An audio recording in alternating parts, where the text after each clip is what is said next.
네, 존경하는 강창희 국회의장님, 선배 동료 여러분, 서민의장이 묻어나는 서울 관악을 통합진보당 이상기입니다. 지난 주말 밤 서울 시내가 무법천지에 빠지는 사건이 발생했습니다. 이태원에서 주한미군이 우리 국민의 재생과 생명을 위협하는 난동을 벌였습니다. 시민들에게 유사총기를 난사하고 제지하는 경찰과 시민들을 차량으로 들이받으며 헐리우드 영화에나 나올 법한 뺑소니 도주 활극을 펼친 것입니다. 용산 미8군 소속의 미군들은 경찰관의 하차 명령을 무시하고 경찰관을 차로 들이받고 도주했습니다.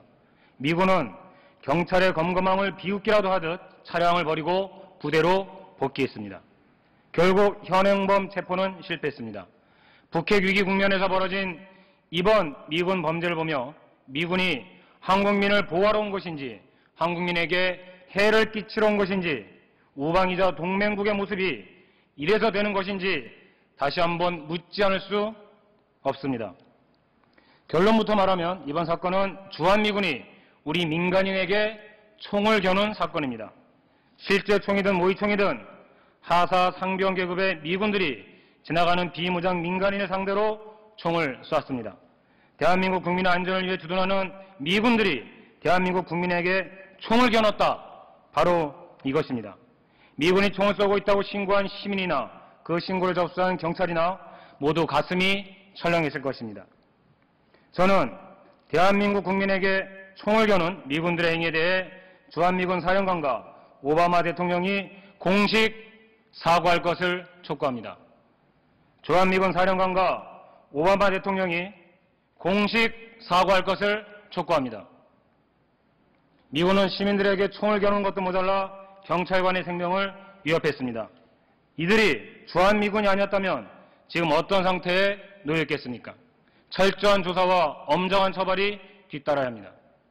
경찰은 오늘 미8군 영내병원에 직접 방문하여 미군 범죄 혐의자를 조사하겠다고 밝혔습니다만 초등 대응 그리고 체포망 가동에 심각한 문제점이 드러났습니다.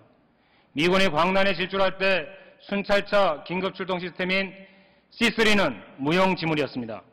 사건 당시 미군 차량을 쫓는 다른 경찰 차량은 보이지 않았고 미군이 도망간 이후에야 순찰차가 도착했습니다. 동료의 위험이, 동료의 목숨이 위태로운 상황에서 경찰은 뒷북만 친 것입니다.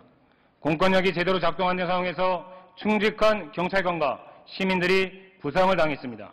해당 경찰관에겐 표창과 특진을, 택시기사에게는 표상을 요청합니다. 한국에서의 범죄는 처벌받지 않는다는 주한미군의 잘못된 인식과 행동, 지난 5년간 1940명의 미군 범죄 사범이 검거되었지만 고작 구속은 4명뿐이었습니다. 대한민국 전체가 미군에게는 치해법권 지대입니다. 작년 7월 평택미군 한국인 불법 수가 체포 사건, 검찰 손에 넘어갔지만 반년 넘어서 아무런 진척도 없습니다. 여론이 악화되면 미군 사령관이 여론무마형 사과를 하고 좀 잠잠해지면 솜방망이 처벌로 끝나는 탓입니다. 국민의 안전은 정권에 따라서 그 중요성이 바뀌는 것이 아닙니다. 국민의 안전은 변치 않는 국정 최고의 가치입니다. 요즘처럼 국민을 불안과 공포에 떨게 하는 강력 범죄가 빈번할 때 주한미군 범죄까지 방치해서는 안 될 것입니다. 미군 범죄 행위, 이제 근본적 해결책을 찾읍시다. 우리의 사법주권, 환경주권 침해 논란이 있는 주한미군 지휘협정 개정부터 그 시작을 제안하는 바입니다. 84%의 여론이 즉각적인 소파 개정을 요구하고 있습니다. 새 정부는 불평등한 소파를 상호 존중, 평등하게 개정할 것을 미국 정부에 요구해야 합니다. 법과 원칙에 따른 공정한 공권력 행사로 미국 범죄는 끝까지 추적, 구속 수사에서 미군 범죄가 근절될 수 있도록 해야 합니다. 그래서 국민의 생명과 안전도 지키고 주권국가로서 대한민국의 자존심도 지켜야 할 것입니다. 경청해 주셔서 감사합니다.